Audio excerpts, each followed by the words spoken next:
So I saw your sign, so I felt the need to come here and talk to you. A little impromptu. Tell me your name, where you from? In Quok. I'm from Chicago. Here under unfortunate circumstances for this weekend, and was going around in the crowd and felt like I needed to amuse myself a little bit. Absolutely. Were you here yesterday for the People's March? I was here yesterday. Okay. Did you come specifically for that, or were you here for? I actually presumptuously made reservations because I thought somebody else would be inaugurated tomorrow. Wow. Okay. So I decided to. Okay. So I decided to come anyways and visit some friends, and just when I saw what was happening, I felt like I needed to do something. No, absolutely. Yeah, well, what caught my eye was everybody was walking by and we had this sign. The whole sign goes, welcome. Welcome, it's a little from the You snow. can say it to us. Welcome to the shit show. You got spineless oligarchs one way, world's smallest men the other way. Yeah, absolutely. Yeah, that's definitely accurate to some degree, a large degree. I know you said you were originally planning on coming here under different circumstances.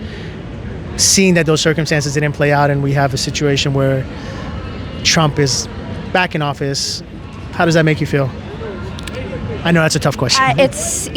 I'm bracing for the next 4 years and hoping that, this country that I love will stand up to what happens in the next 4 years. And, we'll just see what happens and do our best and regroup, hopefully, in midterms. And, I just think that there's no backstop, and he's already dismantling, everything, within the Fed. And, it's going to be a long time before we can, get everything back in order if things are, in a state that we can in 4 years from now.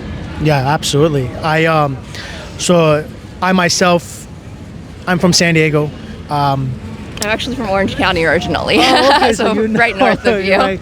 So my colleague and I are here because we're both undocumented, and we've been seeing since as long as Trump came down to escalator many years ago, but especially now with his second iteration, that they're focused on mass deportation.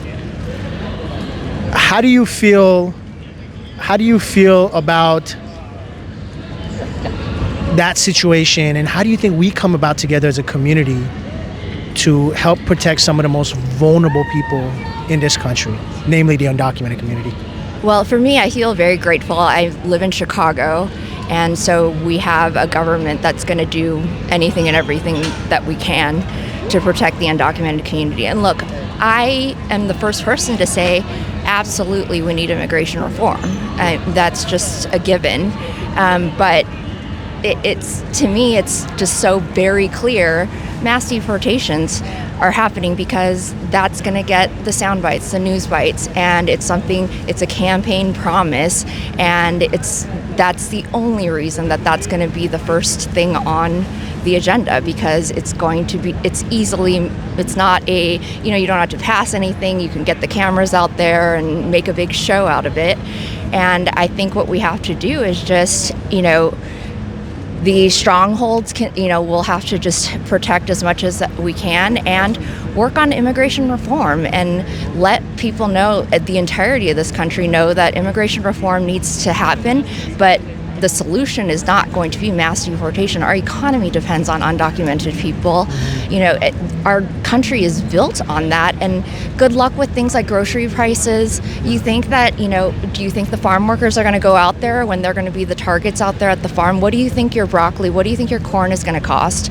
What do you think the eggs are going to cost when there's no FDA to protect us from, bird flu? It's just everything is going to be compounded, and I'm just hoping that people can see through better than they did the first time around. Do you feel like the immigrants have ultimately become the scapegoat?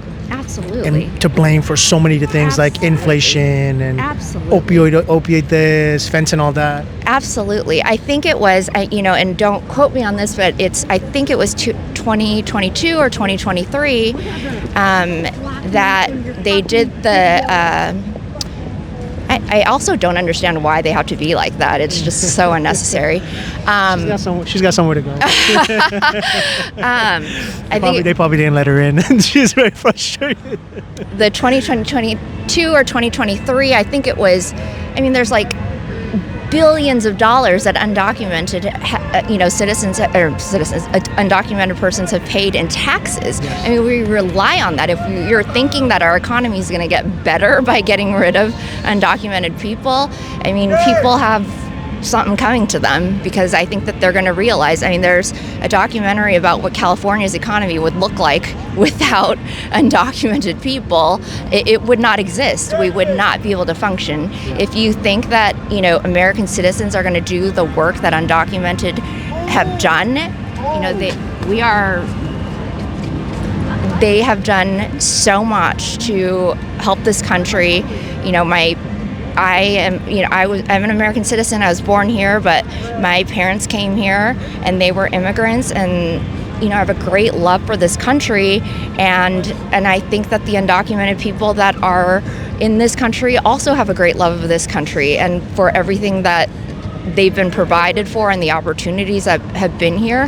And I think America is going to see how badly this country is going to fail if we start doing mass deportations.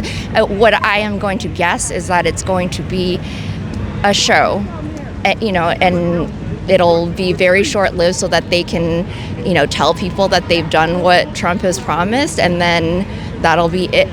That's what I'm hoping for that, but we'll see. Yeah, let's hope it's just another bluff like the border wall. We'll see. But thank you so much. I really appreciate you so being out here. Yeah, thank you. I'm gonna putting that have to do another aside. signing. No. We appreciate it. Well, I hope that made you feel a little better. It did. It made me feel a little just better. So felt much like appreciated. I needed to do like a little something. Yeah, thank you so much. Take care of Thank yourself. you. Absolutely. Thank you. Take care.